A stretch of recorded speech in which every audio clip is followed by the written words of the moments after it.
नमस्ते. मागच्या आठवड्यामध्ये सोने आणि चांदीमध्ये आपल्याला मोठी उलथापालथ होताना दिसून आली आणि त्याचे दोन मेन कारणं अशी होती की पहिला एक महत्त्वाचा इश्यू म्हणजे जिओपॉलिटिकल इश्यू.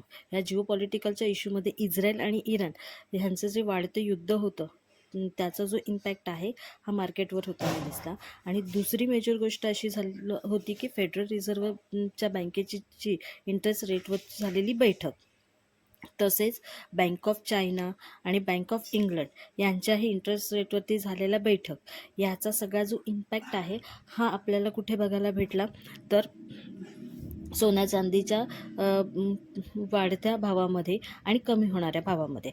आता जर आपण बघितलं तर इंटरेस्ट रेट जो आहे हा बऱ्याचशा कंट्रीनी हा कमी केलेला आहे. याच्यामध्ये भारताचाही समावेश आहे. त्याच्याबरोबर जपान आहे, युरोपातील काही देशांनी पण त्यांचे इंटरेस्ट रेट जे आहे ते कमी केले आहेत. आता त्याचं महत्त्वाचं कारण असं आहे की इकॉनॉमिक्स, आपल्या देशाची इकॉनॉमिक्स जी आहे ही चांगली होण्यासाठी हे रेट कट आहेत, म्हणजे इंटरेस्ट रेट जे आहेत हे कट करण्यात आले होते. पण जर अमेरिकेचं बघायला गेलं तर अमेरिकेचे जे फेडरल रिझर्व्हचे अध्यक्ष आहेत झेरॉन पावेल ह्यांची जी बैठक झाली ह्याच्यामध्ये त्यांच्या मतानुसार की अमेरिकेची जी अर्थव्यवस्था आहे ही बऱ्यापैकी स्ट्रॉंग लेवलला आहे आणि ती स्ट्रॉंग करण्यासाठी ते प्रयत्नशील आहेत आणि ते अजून त्यांची अर्थव्यवस्था ही स्ट्रॉंग करणार आहेत. आणि त्याच्यामुळे त्यांनी त्यांचा जो इंटरेस्ट रेट जो आहे हा आपल्याला कमी न करता न्यूट्रल ठेवलेला दिसून आला. पण डोनाल्ड ट्रम्प जे आहेत यांना हा इंटरेस्ट रेट 2% तरी कमी करायचा होता आणि त्याच्यामुळे काय झालं, त्यांची थोडी आपल्याला नाराजगी आपल्याला दिसून आली. मागच्या आठवड्यामध्ये अजून एक गोष्ट अशी घडली की अमेरिकेने इराण आणि इस्रायलच्या युद्धामध्ये थोडीशी आपली भूमिका, म्हणजे आपला इम्पॅक्ट जो आहे किंवा एंट्री घेताना आपल्याला दिसून आली. आणि त्याच्यामुळं काय झालं की ह्याचा जो इम्पॅक्ट आहे हा आपल्याला सोन्या चांदीच्या वाढत्या आणि कमी होणाऱ्या भावामध्ये आपल्याला दिसून आला. आणि त्याच्यातच जो इंटरेस्ट रेट जो होता हा कमी होईल असं जे सगळ्यांना वाटत होतं की ते इंटरेस्ट रेट जे आहेत हे कमी नाही झाले फेडरल रिझर्व्हचे. आणि त्याच्यामुळे शेवटचे 2 दिवस जे आहेत ते मार्केट, सोन्या चांदीचं जे मार्केट आहे हे आपल्याला फॅट पोझिशनमध्ये दिसून आलं. म्हणजे सुरुवातीला जी तेजी आपल्याला दिसली ती शेवटच्या आठवड्याच्या शेवटच्या 2 दिवसामध्ये आपल्याला मार्केट फॅट पोझिशनमध्ये दिसून आलं.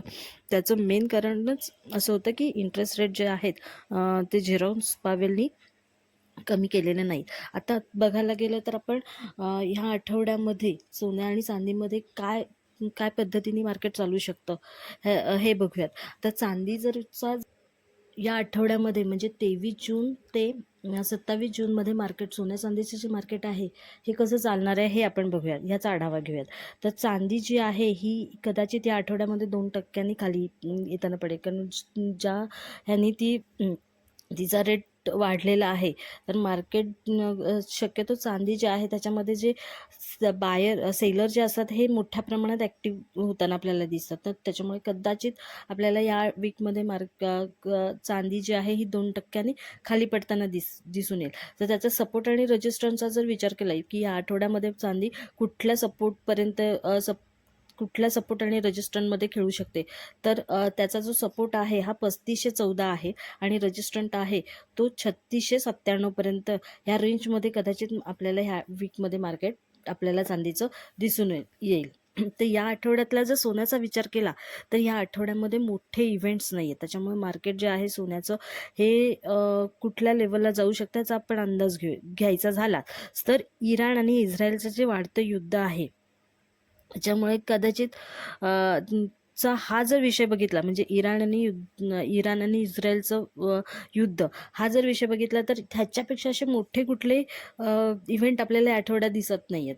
त्याच्यामुळे कदाचित मार्केट जे आहे गोल्डचं हे 3263ला त्याचा सपोर्टपर्यंत येताना दिसेल आणि कदाचित आणि 3404 पर्यंत त्याचा रेजिस्टंट आहे. म्हणजे ह्या सपोर्ट आणि रेजिस्टंटमध्ये खेळताना आपल्याला कदाचित ह्या आठवड्यामध्ये मार्केट दिसून येऊ शकतं.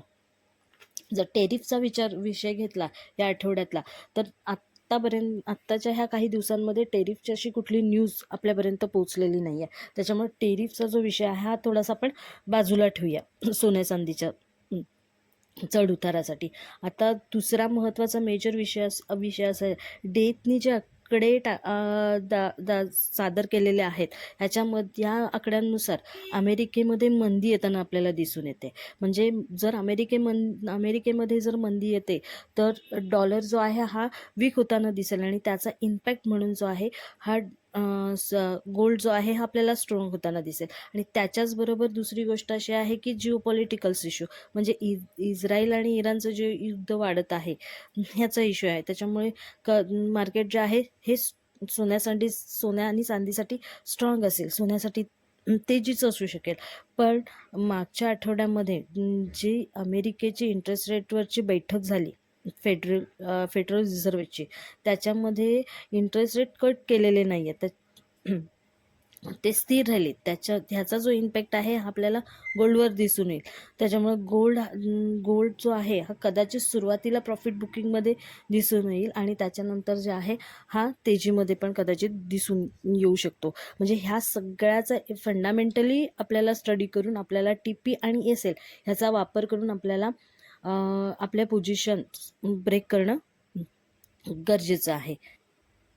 मार्केटमधील अपडेटसाठी आमच्या चॅनलला सबस्क्राईब करा, म्हणजे तुम्हाला योग्य माहिती योग्य वेळेत भेटून जाईल.